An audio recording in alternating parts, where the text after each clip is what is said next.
That's a very complex and highly charged situation you are describing, and the feelings of joy, despair, and the questions of accountability and resource allocation are all very real and important.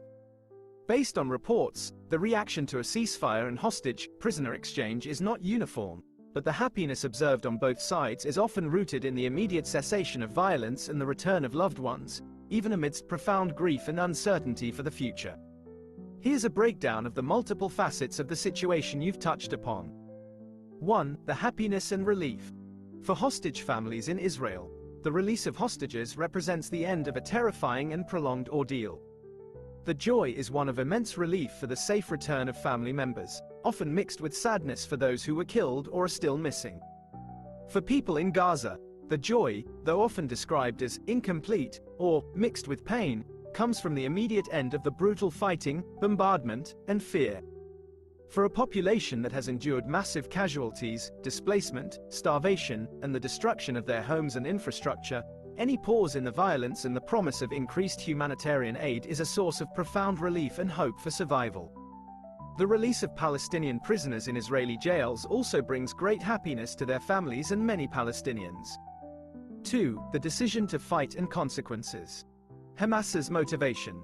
Analysts and statements from Hamas leaders suggest their decision to launch the attack was driven by a mix of factors, including resistance and political goals, a desire to launch a large-scale attack to change the status quo, which they viewed as unacceptable due to the long-standing blockade on Gaza, the expansion of Israeli settlements, perceived threats to holy sites like Al-Aqsa Mosque, and the general oppression and denial of Palestinian rights. Disrupting normalization. A possible aim to disrupt diplomatic normalization efforts between Israel and various Arab states. Reasserting influence. A need to reassert their credibility as the leading force of resistance among Palestinians, especially given internal challenges and the severe humanitarian crisis under the blockade. Acknowledging consequences. It's often noted that Hamas leaders likely understood their actions would provoke a massive and destructive Israeli military response. They appear to have calculated that this response would, despite the catastrophic civilian cost, ultimately serve their political goals by rallying support among Palestinians and increasing international pressure on Israel.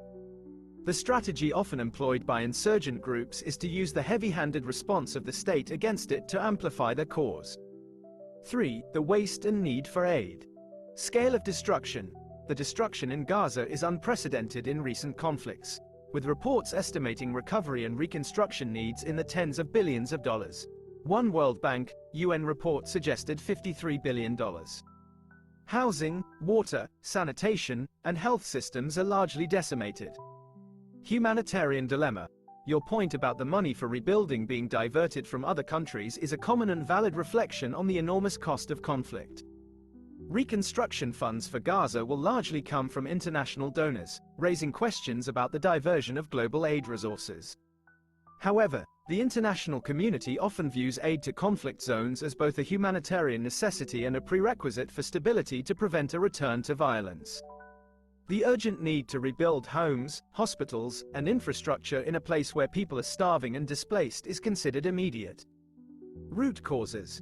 The need for constant rebuilding is a direct consequence of the cyclical nature of the conflict. Many argue that until a just and permanent political solution is found, one that addresses the core issues of occupation, blockade, security, and Palestinian self-determination, the cycle of violence, destruction, and dependence on international aid for reconstruction is likely to continue. In summary, the happiness seen is an expression of immediate, vital relief from mass suffering and the joy of reunification, not a celebration of the war's outcome or an endorsement of the cost. The conflict itself stems from deeply entrenched political and historical grievances, with the enormous resulting destruction being the devastating and predictable outcome of the strategic choices made by the warring parties.